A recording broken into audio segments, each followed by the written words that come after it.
یہ ہماری شان میں شایع نہیں ہے کہ زبان پہ موسیٰ کا نام ہو اور ایٹ دی سیم ٹائم عذاب بھی ہو رہا ہو. نہیں، جتنی دیر موسیٰ کا نام اس کی زبان پہ ہے عذاب کو روک دیا جائے. حضرت بابا فرید کہتے ہیں رسول اللہ کے غلاموں ذرا خود سوچو، اگر قارون حالت عذاب میں موسیٰ علیہ السلام کا نام لے تو عذاب اس لمحے کے لیے روک دیا جاتا ہے.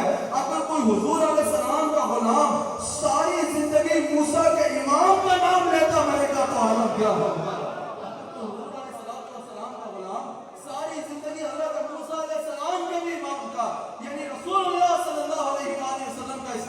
دیتا مرے گا تو اس میں اللہ کی رحمتیں ہی اس کا مقدر ٹھہریں گی. اسی لیے تو اعلیٰ حضرت نے کہا ہے، ایک شعر اعلیٰ حضرت کا ترنم میں پڑھ لیں. اسی لیے تو اعلیٰ حضرت نے خواہش کا اظہار کرتے ہوئے کہا ہے، احمد رضا خان رحمۃ اللہ علیہ خواہش کا اظہار کرتے ہوئے دعا کرتے ہوئے کہتے ہیں کہ دم نزع جاری ہو میری زبان پہ، دم نزع جاری ہو میری زبان پہ،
محمد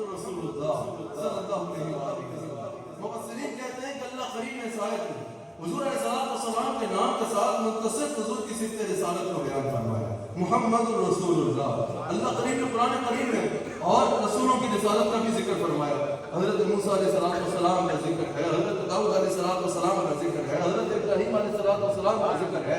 ہر نبی کا احترام ہم پہ لازم ہے، ہر نبی کی عزت کرنا ہم پر فرض ہے. اللہ کریم نے ہر نبی علیہ السلام کا، ہر رسول کا ذکر فرمایا اور رسولوں کی رسالت کا بھی ذکر فرمایا. لیکن اللہ تعالیٰ نے کسی کے نام کے ساتھ بھی منتصف صفت رسالت کا بیان نہ فرمایا. یہ اعزاز سنبھال کے رکھا.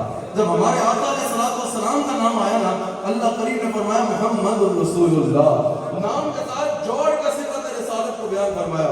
مفسرین کہتے ہیں یہ عزت کے لیے ہوتا ہے، یہ مقام نمایاں کرنے کے لیے ہوتا ہے، یہ شان کو نمایاں کرنے کے لیے ہوتا ہے. یہ نام کے ساتھ جو جڑ کے صفت رسالت آئی ہے، یہ بتا رہا ہے کہ ہر رسول بہت عزت والا ہے، ہر رسول بہت شان والا ہے، لیکن آمینہ کا لال سب رسولوں کا سلطان بن گیا ہے. یہ جو نام کے ساتھ صفت رسالت متصل آئی ہے، یہ بتا رہی ہے کہ رسول اللہ صلی اللہ علیہ وآلہ وسلم کو اللہ تعالیٰ نے تمام انبیاء علیہ السلام کا سلطان اور اور امام بنا کر بھیجا ہے. یہی وجہ ہے حضور علیہ السلام ارشاد فرماتے ہیں کہ اللہ نے تمام انبیاء علیہ السلام کا ذکر فرمایا, تمام انبیاء علیہ السلام کی شان کو اللہ نے بیان فرمایا ہے نا, لیکن حضور علیہ السلام فرماتے ہیں کہ اللہ نے کسی اور کی جان کی قسم نہیں اٹھائی, اللہ تعالیٰ نے کسی اور کی قسم نہیں اٹھائی. اگر اللہ تعالیٰ نے کسی کی جان کی قسم اٹھائی تو یہ اعزاز اللہ نے مجھے عطا فرمایا. اللہ نے ہر نبی کو بہت بڑا مقام اور مرتبہ عطا فرمایا ہے, ہر نبی کی عزت و شان بہت بلند ہے, لیکن اللہ تعالیٰ نے کسی کی قسم نہیں اٹھائی. لیکن جب بات میرے آقا علیہ السلام کی آئی کبھی اللہ فرماتا ہے دعا میرے حبیب علیہ السلام مجھے آپ کے چہرے کی قسم ہے, کبھی فرماتا ہے واللیل اذا سجا میرے حبیب مجھے آپ کی زلفوں کی قسم ہے, کہیں فرماتا ہے عمرکا میرے حبیب علیہ السلام مجھے آپ کی عمر کی قسم ہے, کہیں فرماتا ہے عقیل ہی میرے حبیب علیہ السلام مجھے آپ کے بال کی قسم ہے, کہیں فرماتا ہے لا اقسم بہذا البلد وانت حل بہذا البلد. اس کی تفسیر میں مفسرین نے سیدنا فاروق اعظم رضی اللہ تعالیٰ عنہ کا قول نقل کیا ہے. حضرت فاروق اعظم کہتے ہیں یا رسول اللہ ہم قربان جائیں آپ پر, اللہ نے ہمیں ایسا آقا دیا ہے کہ اللہ آپ کے پاؤں کے ساتھ لگنے والی مٹی کی قسم اٹھاتا ہے. میرے حبیب علیہ السلام مجھے آپ کے زمانے کی قسم ہے, کہیں فرماتا ہے جب آپ معراج پہ آئے تو آپ کے آنے کی قسم ہے, کہیں فرماتا ہے جب آپ گئے تو آپ کے جانے کی قسم ہے, کہیں فرماتا ہے میرے حبیب علیہ السلام آپ جس سواری پہ بیٹھتے ہیں وہ سواری جب میدان میں دوڑتی ہے, جب وہ ہانپتی ہے ہمیں اس کے ہانپنے کی قسم ہے.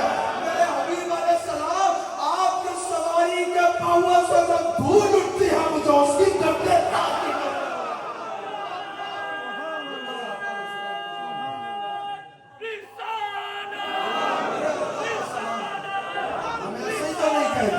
وہ جس کے لیے محفل کونین سجی ہے, کس کو اپنے نبی سے یاد ہے ذرا ہاتھ اٹھائیں. وہ جس کے لیے محفل کونین سجی ہے, پھر کوس بنی جس کے وسیلے سے بنی ہے, وہ ہاشمی مکی مدنی النبی ہے, وہ میرا نبی میرا نبی میرا نبی ہے, وہ میرا نبی میرا نبی میرا نبی ہے, وہ میرا نبی میرا نبی میرا نبی ہے. کسی کا باپ بڑا ہو وہ کہتا ہے میرے باپ جیسا کوئی نہیں, کسی کا بیٹا بڑا ہو وہ کہتا ہے میرے بیٹے جیسا کوئی نہیں, کسی کا یار اونچا ہو وہ کہتا ہے میرے یار جیسا کوئی نہیں. میں نے بیان کیا نا اللہ فرماتا ہے رسول اللہ کے غلاموں تمہارے نبی جیسا اور کوئی نہیں ہے. تو غلام کا یہ حق بنتا ہے اللہ کا شکر ادا کرتے کہے کہ وہ جس پہ نظر سارے زمانے کی لگی ہے, وہ میرا نبی میرا نبی میرا نبی ہے, وہ میرا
فرمایا نا تو لوگوں نے پوچھا کہ ہم جن بتوں کی عبادت کرتے ہیں پرستش کرتے ہیں ان کو تو ہم دیکھا کرتے ہیں، آپ جس خدا کی طرف بلا رہے ہیں اس کو تو ہم نے دیکھا ہی نہیں ہے، جس کو ہم نے دیکھا ہی نہیں ہے اس کی عبادت کیسے کریں؟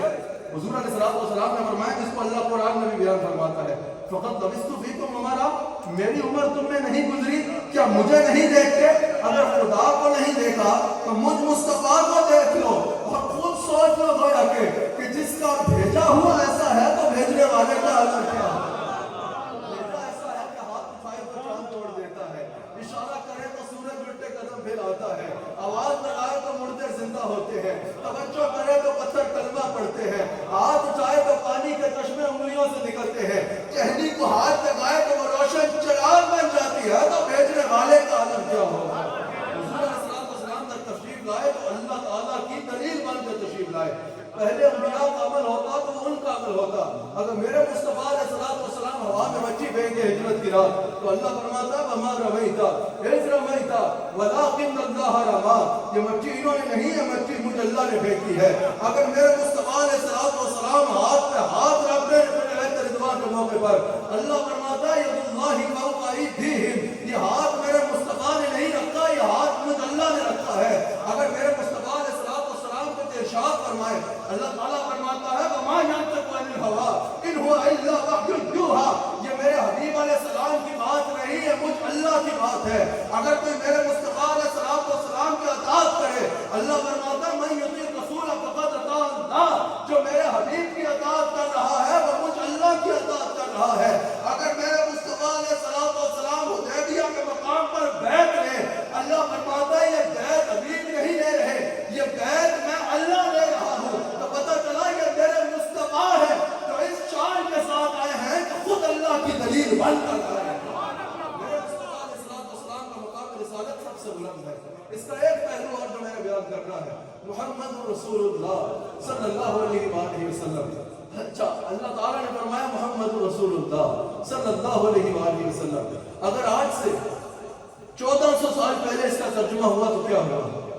ترجمہ ہوا محمد اللہ کے رسول ہیں۔ اگر آج سے 700 سال پہلے اس کا ترجمہ ہوا تو کیا ہوا؟ محمد اللہ کے رسول ہیں۔ آج سے 300 سال پہلے اس کا ترجمہ ہوا تو کیا ہوا؟ محمد اللہ کا رسول ہیں۔ آج اس کا ترجمہ عرب و عجم میں کہیں ہوگا تو کیا ہوگا؟ کہ محمد اللہ کا رسول ہے۔ تو یہی تو ہم اہل سنت کہتے ہیں کہ ہمارے آقا مرے نہیں ہیں، ہمارے رسول ہیں۔ رسول اللہ جان لو کہ بے شک رسول اللہ صلی اللہ علیہ وآلہ وسلم تم میں موجود ہے۔ مفسرین کہتے ہیں قرآن کی ہسٹری کی بک نہیں ہے، قرآن کا حکم جو ہے وہ ہمیشہ کے لیے باقی ہوتا ہے، اور یہ بھی قرآن قیامت تک پڑھنے والے تلاوت کرنے والے قاری کو عقیدہ دے رہا ہے۔ وَاعْلَمُوا أَنَّ فِيكُمْ رَسُولَ اللَّهِ، جان لو اللہ تعالیٰ فرما رہا ہے کہ تمہارے رسول تم میں موجود ہے۔ اور الحمدللہ یہ اہل سنت کا عقیدہ ہے کہ ہمارے آقا ہمارا یہ عقیدہ ہے کہ ہر بے رسول کے لیے فطری اصول زندہ ہے، چمن میں رہ کے بھی کانٹوں کے پھول زندہ ہے۔ بتا رہا ہوں سجا کر حضور کی محفل، ہم ہی وہ لوگ ہیں جن کا رسول زندہ ہے۔ ہمارا عقیدہ ہے الحمدللہ۔ ابن ماجہ میں حدیث موجود ہے، حضور علیہ السلام ارشاد فرماتے ہیں، حضور علیہ السلام نے فرمایا کہ کوئی مجھ پہ کہیں سے بھی درود پڑھے گا میں اس کے درود کو سنتا ہوں اور اس کو جواب عنایت فرماتا ہوں۔ صحابہ عرض کیا یا رسول اللہ صلی اللہ علیہ وآلہ وسلم، جب آپ اپنی حیات طیبہ کا اگلا انداز اپنا جائیں گے یعنی قبر انور کے اندر جلوہ گر ہوں گے، تب حضور علیہ السلام نے فرمایا کہ اللہ نے زمین پہ حرام کیا ہے کہ انبیاء کے اجسام کو کھائے۔ حضور علیہ السلام نے فرمایا وَنَبِيُّ اللَّهِ حَيٌّ يَرْزُقُ، اللہ کے نبی زندہ ہے، یرزق اور انہیں رزق دیا جاتا ہے۔ حضرت خواجہ حبیب الرحمن رحمت اللہ تعالیٰ علیہ اس کی تشریح بیان کرتے ہوئے کہتے ہیں وَنَبِيُّ اللَّهِ حَيٌّ يُرْزَقُ، اللہ کا نبی زندہ ہے اور وہ کائنات کا رزق تقسیم کیا کرتے ہیں۔ اب اگر کوئی پوچھے، میں نے 7 سے 8 منٹ میں اپنی بات کو سمیٹنا ہے، آپ کی بھرپور توجہ درکار ہے۔ اب اگر کوئی یہاں سوال کرے کہ اگر حضور علیہ السلام زندہ ہے تو یہ کیسے ممکن ہے؟ کوئی دنیا سے جانے کے بعد بھی بھلا زندہ ہو سکتا ہے؟ کوئی دنیا سے جانے کے بعد کیسے زندہ ہو سکتا ہے؟ اس کا حدیث میں کہاں ثبوت ملتا ہے؟ بخاری میں حدیث موجود ہے، حضور علیہ السلام ارشاد فرماتے ہیں کہ حضرت موسیٰ علیہ السلام حضرت آدم علیہ السلام کا ایک ڈائلاگ ہوا، ایک مکالمہ ہوا، بات ہوئی، ملاقات ہوئی. حضرت موسیٰ علیہ السلام نے حضرت آدم علیہ السلام سے کہا کہ حضور اگر آپ وہ دانہ نہ کھاتے آج سب جنت میں ہوتے، آپ نے وہ دانہ تناول فرمایا تو سب کو یہاں آنا پڑا. حضور علیہ السلام ارشاد فرماتے ہیں، بخاری میں موجود ہے کہ حضرت موسیٰ علیہ السلام کو حضرت آدم علیہ السلام نے ایسا جواب دیا کہ ان پر غالب آ گئے. حدیث تو یہاں مکمل ہوئی. احناف میں بخاری کا سب سے بڑا شارح علامہ بدر الدین عینی کہتے ہیں کہ ذرا یہاں پر رکو، یہ بتاؤ کہ یہ ملاقات ہوئی کب ہے، یہ ملاقات ہوئی کہاں ہے. حضرت موسیٰ علیہ السلام کے قبر میں، حضرت آدم علیہ السلام کے قبر میں جانے اور حضرت موسیٰ علیہ السلام کے دنیا میں آنے میں تو بہت لمبا گیپ آتا ہے. علامہ بدر الدین عینی کہتے ہیں کہ وہ قبر میں گئے، ایک عرصہ گزرا، اس کے بعد موسیٰ علیہ السلام کی ولادت ہوتی ہے. علامہ بدر الدین عینی نے کہا لیکن رسول اللہ صلی اللہ علیہ وسلم فرمان ہے کہ ان کے درمیان یہ ڈائلاگ ہوا ہے. سوال یہ ہے یہ ملاقات کب ہوئی ہے، یہ بات آغاز دنیا سے پہلے کی نہیں ہے، کیونکہ سوال دنیا میں آنے کے اوپر ہے تو پتہ چلا کہ یہ بات دنیا میں آنے کے بعد کی ہے. علامہ بدر الدین عینی کہتے ہیں لیکن اگر دنیا میں آنے کے بارے میں سوال ہے تو وہ قبر میں تشریف لے کے گئے، اس کے بعد موسیٰ علیہ السلام کی ولادت ہوئی. یہ ملاقات کب ہوئی، کیسے ہوئی، کہاں ہوئی؟ وہ کہتے ہیں اس سے مقام رسالت آیا ہو رہا ہے. اگر یہ بات دور آدم کی ہے تو حضرت موسیٰ علیہ السلام کی یہ شان ہے کہ پیدا ہونے سے پہلے بھی روحانی طور پہ زندہ ہے اور جس کے چاہے قریب ہو تو اس سے کلام کر سکتے ہیں. اور اگر یہ بات دور موسیٰ علیہ السلام کی ہے تو حضرت آدم کی یہ شان ہے کہ قبر میں جانے کے بعد بھی زندہ ہے اور جس سے چاہے کلام کر سکتے ہیں. علامہ بدر الدین عینی کہتے ہیں کہ آدم بھی رسول اللہ کے مقتدی ہے، موسیٰ بھی رسول اللہ کے مقتدی ہے. جس کا مقتدی کا یہ عالم ہے، امام الانبیاء کا عالم کیا مقتدی کا یہ عالم ہے تو امام الانبیاء علیہ السلام کا عالم کیا ہوگا. اللہ اکبر. ہمارے آقا علیہ السلام زندہ ہے. اس کو حاوی الفتاوی میں امام سیوطی نقل کرتے ہیں اور امام دہلوی بھی اس کو نقل کرتے ہیں. حضرت سعید بن مسیب رضی اللہ تعالیٰ عنہ کہتے ہیں کہ جب یزید نے مسجد نبوی پہ حملہ کیا نا، مسجد نبوی میں اذان و اقامت روک دی، مسجد نبوی میں منبر رسول کے ساتھ گھوڑوں کو باندھ دیا. جب یزید نے مسجد نبوی میں اذان و اقامت روک دی، حضرت سعید بن مسیب رضی اللہ تعالیٰ عنہ کہتے ہیں کہ میں بھی وہاں تھا، ہم صحابہ بہت پریشان تھے کہ اب حضور علیہ السلام کی مسجد میں اذان و اقامت نہیں ہوگی، اب حضور علیہ السلام کی مسجد مبارکہ میں نماز نہیں ہوگی اتنے دن. حضرت سعید بن مسیب رضی اللہ تعالیٰ عنہ کہتے ہیں کہ میں وہاں خود موجود تھا. وہ کہتے ہیں میں اپنے کانوں سے سنتا تھا. اس کو امام سیوطی نے بھی نقل کیا ہے اور اس کو امام دہلوی نے بھی نقل کیا ہے. حضرت سعید بن مسیب کہتے ہیں میں تینوں دن تینوں راتیں اپنے کانوں سے سنا کرتا تھا. حضور کی قبر انور سے اذان کی بھی آواز آتی تھی اور اقامت کی بھی آواز آتی تھی. یہ شان ہے میرے مصطفیٰ علیہ السلام کی. اور یہ آیت بھی حضور علیہ السلام کی حیات کی دلیل ہے، جس کو میں نے کل وسیلہ پر بھی بیان کیا کہ وَلَوَنَّهُمْ ظَلَمُوا أَنفُسَهُمْ جَاءُوكَ فَاسْتَغْفَرُوا اللَّهَ وَاسْتَغْفَرَ لَهُمُ الرَّسُولُ لَوَجَدُوا اللَّهَ تَوَّابًا رَحِيمًا. کہ جب اپنی جانوں پر ظلم کر بیٹھو مدینہ منورہ جاؤ، وہاں جا کے اللہ سے معافی مانگو، پھر حضور تمہاری سفارش کرے. مفسرین کہتے ہیں کہ یہ بھی حیات مصطفیٰ کی دلیل ہے. مردہ کسی کی کیا سفارش کرے گا؟ اور اگر کہا جائے کہ یہ حکم صرف صحابہ کے لیے تھا تو کیا فاستغفر اللہ کا حکم بھی صرف صحابہ کے لیے تھا؟ فاستغفر اللہ اور واستغفر لهم الرسول، یہ دونوں حکم ایک ساتھ آئے ہیں تو پتہ چلا جیسے اللہ سے مانگنے کا حکم ہمیشہ کے لیے ہے، ویسے ہی حضور علیہ السلام زندہ ہے اور حضور سے سفارش کرنے کا حکم بھی قیامت تک کے لیے باقی ہے. قیامت تک کے لیے باقی ہے. اللہ اکبر. یہی آیت پڑھ کے ایک عربی تھا، امام سیوطی بھی اس کو نقل کرتے ہیں، امام قسطلانی بھی اس کو نقل کرتے ہیں، امام قرطبی نے بھی اس کو نقل کیا. ایک عربی تھا، اپنی جان پر ظلم کر بیٹھا، اللہ کو راضی کرنا چاہتا تھا. اللہ کو راضی کرنے کا رستہ ڈھونڈنے کے لیے قرآن کھولتا ہے. قرآن نے اس کو یہ رستہ بتا دیا اس آیت میں. وہ مدینہ منورہ پہنچتا ہے. مدینہ منورہ پہنچتا ہے تو حضور علیہ السلام کو قبر انور میں گئے 3 دن اور 3 راتیں گزری تھی. جس صحابی سے کہے کہ میں نے حضور سے ملنا ہے وہ حضور کی یاد میں رو پڑے. اتنے میں وہ پہنچ گیا حضرت علی تھا. اب یہ ممکن ہے کسی کو علی مل جائے اور رسول اللہ نہ ملے، اور یہ ممکن ہے کوئی علی کو چھوڑ کر حضور کا دامن تھام لے؟ یہ تو ممکن ہی نہیں ہے. وہ پہنچ گیا حضرت مولا کائنات تک، حضرت علی رضی اللہ تعالیٰ عنہ تک. حضرت علی سے جا کے کہتا ہے کہ میں نے حضور علیہ السلام سے ملنا ہے. حضرت مولا کائنات نے کیا کیا؟ اس کا ہاتھ پکڑا اور اس کو حضور کی قبر پہ لے گئے. حضور کی قبر انور پہ لے گئے، کہا یہ ہے رسول اللہ صلی اللہ علیہ وآلہ وسلم، جو مانگنا چاہتے ہو، جو سوال کرنا چاہتے ہو ان سے کر لو، یہ تمہیں عطا فرمائیں گے۔ حضرت سیوطی بھی نقل کرتے ہیں، امام قسطلانی نے بھی نقل کیا اور امام قرطبی نے بھی نقل کیا کہ اس صحابی نے کیا کیا، وہ رسول اللہ صلی اللہ علیہ وآلہ وسلم کی قبر انور کے پاس بیٹھ گیا۔ ایک روایت کے مطابق وہ حضور کی قبر انور پہ ہاتھ رکھتا ہے اور کہتا ہے یا رسول اللہ صلی اللہ علیہ وآلہ وسلم، اپنا کام میں نے کر دیا، آپ کے قدموں میں میں حاضر ہو گیا، آپ کے قدموں میں آنا میرا کام تھا، میری بگڑی بنانا آپ کا کام ہے، یا رسول اللہ اپنا کام میں نے کر دیا۔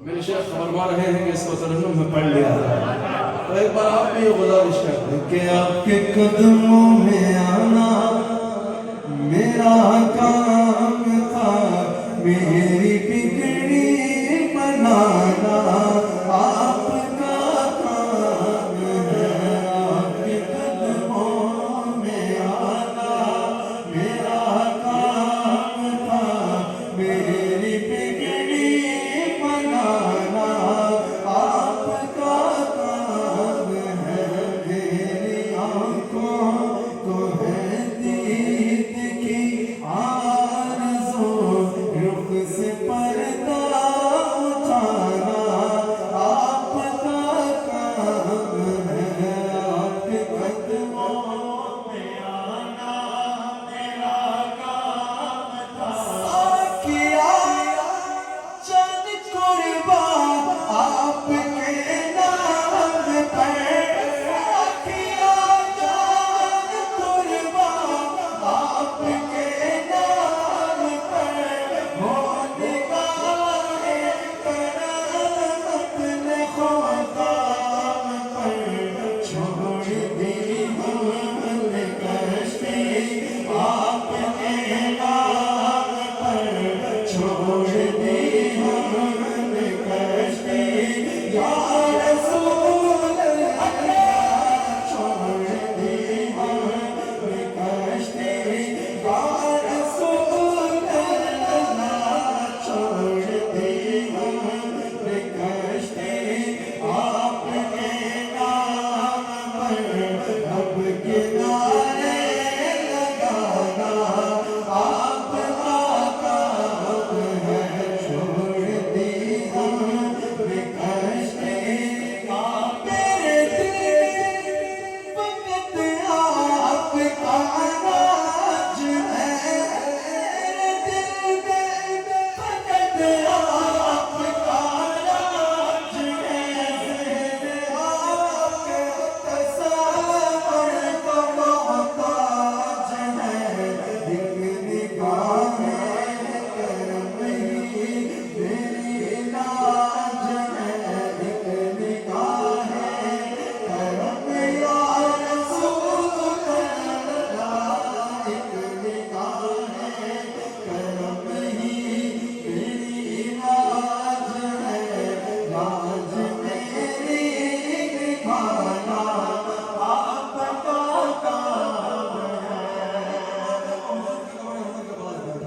اس نے کہا یا رسول اللہ اپنا کام میں نے کر دیا، اب آپ اپنا کام کریں، میرے رب کو مجھ پہ راضی کروائیں۔ حضرت علی رضی اللہ تعالیٰ عنہ کہتے ہیں ہم نے اپنے کانوں سے سنا کہ حضور کی قبر انور سے آواز آتی ہے جاؤ میں نے تمہارے رب کو تم پہ راضی کروا دیا۔ آج بھی کوئی حضور علیہ السلام سے مانگنے والا تو بنے، میرے مصطفیٰ علیہ السلام کے دربار اقدس سے سب کچھ ملتا ہے۔ اللہ تعالیٰ اس محفل کو اپنی بارگاہ میں قبول فرمائے۔ لوٹن والے ماشاءاللہ ہمیشہ بڑی محبت ہے، اپنے آقا علیہ السلام کے ساتھ محبتوں کا اظہار کرتے ہوئے حضور علیہ السلام کے ذکر کی محفل سجاتے ہیں۔ اللہ تعالیٰ ان کی اس خواہش کو اپنی بارگاہ میں قبول فرمائے۔ خوبصورت تعداد میں آپ آباد اپنے آقا سے اظہار محبت کی خاطر جمع ہوئے، اللہ تعالیٰ آپ سب کا یہاں جمع ہونا اپنی بارگاہ میں قبول فرمائے۔ آخر میں ایک پیغام جو ہمارے شیخ کامل کا، ہماری خانقاہ کا ہر جگہ پر ہوتا ہے، اس کو بڑے غور سے سماعت فرما لیجیے، بالخصوص کیونکہ میں یہاں دیکھ رہا ہوں کہ الحمدللہ نوجوانوں کی مجمع میں کثرت ہے، نوجوانوں کو میں یہاں پر ایک پیغام دینا بہت ضروری سمجھوں گا۔ یاد رکھیے گا رسول اللہ صلی اللہ علیہ وآلہ وسلم کی سیرت طیبہ کو پڑھیں، رسول اللہ صلی اللہ علیہ وآلہ وسلم کی حیات طیبہ کو، حضور علیہ السلام کی زندگی کو پڑھیں تو یاد رکھیے گا حضور علیہ السلام کی جتنی تعلیمات ہیں، جو کچھ حضور علیہ السلام نے فرمایا، اس کا جو آپ کو نچوڑ ملے گا نا، وہ یہی ملے گا کہ اپنے اخلاق کو اچھا کرو اور لوگوں کے لیے خیر کا باعث بن جاؤ۔ آپ کی وجہ سے کسی انسان کو تکلیف نہیں ہونی چاہیے، آپ کی وجہ سے کسی انسان کو کوئی دکھ نہیں پہنچنا چاہیے۔ آپ اگر رسول اللہ صلی اللہ علیہ وسلم کے غلام ہیں تو آپ کی وجہ سے ہر انسان کو فائدہ ہونا چاہیے، آپ کی وجہ سے ہر ایک کو خیر پہنچنی چاہیے، آپ کے وجود سے ہر ایک کے لیے فائدہ ہونا چاہیے۔ یاد رکھیے گا آپ یہاں پر انگلینڈ میں رہتے ہیں، آپ یہاں پر رہتے ہیں، یہاں نان مسلمس کی کثرت ہے، یہاں پر آپ صرف اپنے آپ کو یا اپنے گھر کو ریپرزینٹ نہیں کرتے، یہاں آپ اپنے دین کو بھی ریپرزینٹ کرتے ہیں۔ یہاں اگر آپ کسی غلط ایکٹیویٹی میں ہوں گے، یہاں اگر آپ کسی کو تکلیف دیتے ہوئے نظر آئیں گے، یہاں اگر آپ کسی کے ساتھ برا سلوک کرتے ہوئے نظر آئیں گے، یہاں اگر کسی کو آپ جو ہے برائی کہتے ہوئے نظر آئیں گے، یہاں اگر آپ کسی ڈرگز میں نظر آئیں گے، یہاں اگر آپ کسی بھی غلط ایکٹیویٹی میں نظر آئیں گے، تو لوگ اس کو آپ کے دین کے ساتھ بھی ریلیٹ کریں گے۔ وہ صرف آپ کا لیے برا نام نہیں چھوڑے گا، بلکہ اس سے آپ کے دین کو بھی نقصان ہوگا۔ لوگ کہیں گے کہ دیکھو مسلمان ہو کے کیا کر رہا ہے۔ آپ اگر اپنے دین کے یہاں پر اگر آپ یہاں پر رہتے ہیں، نان مسلم کنٹری میں رہتے ہیں، تو آپ کو چاہیے کہ یہاں آپ اپنے دین کے ایمبیسڈر بن کے رہیں۔ اور وہ کیسے ہوگا کہ آپ ہمیشہ اچھا کام کریں، جس کے ساتھ ملیں اچھے اخلاق سے ملیں، کبھی آپ کی وجہ سے کسی کو تکلیف نہ پہنچے، کبھی کسی غلط ایکٹیویٹی میں نہ ہو، اگر کسی کو مشکل میں دیکھیں تو آگے بڑھ کے اس کی مدد کریں، اگر وہ مسلمان نہیں ہے اس سے زیادہ حسن اخلاق سے پیش آئیں اور اس کی تکلیف کو دور کریں، تاکہ اگر آپ کا کوئی کردار دیکھے گا، آپ کی کوئی شخصیت دیکھے تو وہ یہ سمجھ جائے کہ واقعتاً دین اسلام امن کا دین ہے، دین اسلام اعلیٰ اخلاق سکھانے والا دین ہے، دین اسلام جو ہے وہ ویلیوز سکھانے والا دین ہے۔ دین اسلام میں اگر کوئی جاتا ہے تو وہ ایک سوک سٹیزن ہوتا ہے، وہ ایک اچھا شہری ہوتا ہے، اور اس سے ریاست کو نقصان نہیں بلکہ جہاں بھی وہ رہتا ہے، چاہے عوام ہو یا ریاست ہو، وہ سب کے لیے فائدہ مند ہوتا ہے۔ یاد رکھیے گا انتہا پسند کسی ایکسٹریمسٹ ایڈیالوجی سے آپ نے امپریس نہیں ہونا۔ یہاں پر بعض کہیں پر بھی اگر آپ چلے جائیں تو آج کل بعض انتہا پسند لوگ، بعض ایکسٹریمسٹ آتے ہیں نوجوانوں کے پاس، اور نوجوانوں کے جو جذبات ہوتے ہیں ان کے ساتھ کھیلنے کی کوشش کرتے ہیں، نوجوانوں کو یہ بتاتے ہیں کہ اگر تم دین کی خدمت کرنا چاہتے ہو تو کسی کو تکلیف دے دو، کسی سے سٹیزن رائٹ چھین لو یا کسی سے رائٹ آف لیونگ چھین لو۔ یاد رکھیے گا یہ کہنے والا رسول اللہ کا غلام نہیں ہو سکتا، یہ کہنے والا دنیا کا بھی دشمن ہے، انسانیت کا بھی دشمن ہے اور اسلام کا بھی دشمن ہے۔ کبھی کسی ایکسٹریمسٹ آئیڈیالوجی سے آپ نے امپریس نہیں ہونا۔ یہ ایکسٹریمسٹ جو آپ سے بات کرتے ہیں یہ اپنے پرسنل ایجنڈاز کے لیے کرتے ہیں، اپنے ذاتی مفاد کے لیے یہ دین کے نام کو استعمال کرتے ہیں۔ یاد رکھنا اگر کوئی آپ کو یہ کہتا ہے کہ کسی کو تکلیف دو تو تم جنت میں جاؤ گے تو وہ جھوٹا ہے، وہ خود بھی جہنمی ہے اور آپ کو بھی جہنم کا رستہ دکھا رہا ہے۔ رسول اللہ صلی اللہ علیہ وآلہ وسلم کا غلام وہ ہوگا جو آپ کو یہ سکھائے گا کہ کسی کو تکلیف نہیں دینی، ہر ایک کے لیے خیر کا باعث بننا ہے۔ آج اگر لوگ یہ کہہ رہے ہیں، آج اگر اسلاموفوبیا کا مسئلہ ہے، اگر آج لوگ یہ کہہ رہے ہیں بات کہ اسلام جو ہے وہ ایکسٹریمزم سکھاتا ہے، تو ہم نے خالی زبان سے نہیں کہنا کہ اسلام پیس کا ریلیجن ہے، ہم نے صرف زبان سے ہی نہیں کہنا کہ نہیں اسلام جو ہے وہ ایکسٹریمزم نہیں سکھاتا، بالکل ہم نے بتانا ہے کہ اسلام پیس سکھاتا ہے، ہم نے بتانا ہے کہ اسلام ایکسٹریمزم سے روکتا ہے، لیکن ہم نے اپنے کردار سے بھی یہ کر کے دکھانا ہے، ہم نے لوگوں کی مدد کرنی ہے، ہم نے غیر مسلموں کے ساتھ بھی اچھے رویے کے ساتھ پیش آنا ہے۔ اگر کوئی ہمیں گھور کے دیکھتا ہے ہمیں اس کو مسکرا کے دیکھنا ہے، اگر کوئی ہمارے ساتھ ریسزم بھی کرتا ہے ہم نے اس کے ساتھ اچھا رویہ رکھنا ہے اور ہم نے اپنا رویہ سے ثابت کرنا ہے، نہیں نہیں اسلام تلوار سے نہیں، اسلام مصطفیٰ کی مسکراہٹ سے ہے۔ امید ہے پیغام آپ تک پہنچا ہوگا۔ میں چاہوں گا ایک بار ہاتھ اٹھا کے وعدہ کریں ہم اپنے دین کے صحیح انویسٹر بن کے رہیں گے، ہم نے اپنے کردار سے ثابت کرنا ہے، ہم جس گلی میں رہتے ہیں ہر ایک کے ساتھ اتنا اچھا اخلاق رکھنا ہے کہ پوری گلی میں پتا ہو کہ مسلمان کسی کو تکلیف نہیں دیتے، مسلمان تو غم بانٹنے والوں کو کہتے ہیں، مسلمان تو ہر ایک کی خیر چاہتے ہیں۔ یاد رکھیے گا اس میسج کو اپنا لیں۔ اور بالخصوص جو یہاں بزرگ حضرات بیٹھے ہیں، آپ کی ذمہ داری ہے. صرف یہ کافی نہیں ہے کہ بچے کو کسی بڑی سے بڑی یونیورسٹی میں بھیج کے وہاں سے ڈگری دلوا دیں. نہیں، اپنے بچوں کی تربیت کریں. ایک تو اپنے بچوں کے ساتھ سختی کا رویہ نہیں، محبت کا رویہ رکھیں. حضور علیہ السلام نے فرمایا کہ اپنی اولاد کو عزت دینا سیکھو، اپنی اولاد کو عزت دیا کرو. اپنی اولاد کو اگر آپ چاہتے ہیں کہ دنیا میں عزت ملے تو پہلے آپ عزت دیجئے.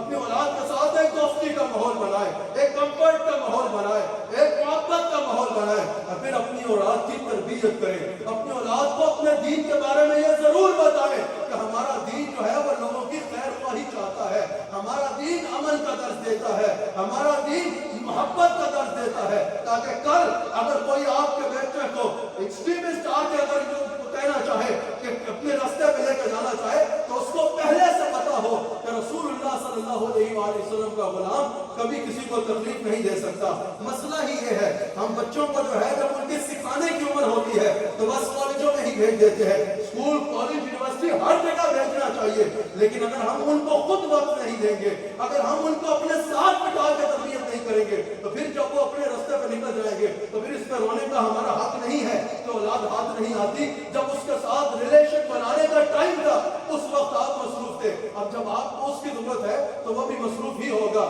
اگر آپ چاہتے ہیں کہ آپ کی اولاد صحیح راستے پہ رہے تو ان کی تربیت کرنا یہ آپ کی ذمہ داری ہے. اللہ تعالی ہم سب کو رسول اللہ صلی اللہ علیہ وآلہ وسلم کا غلام بنائے.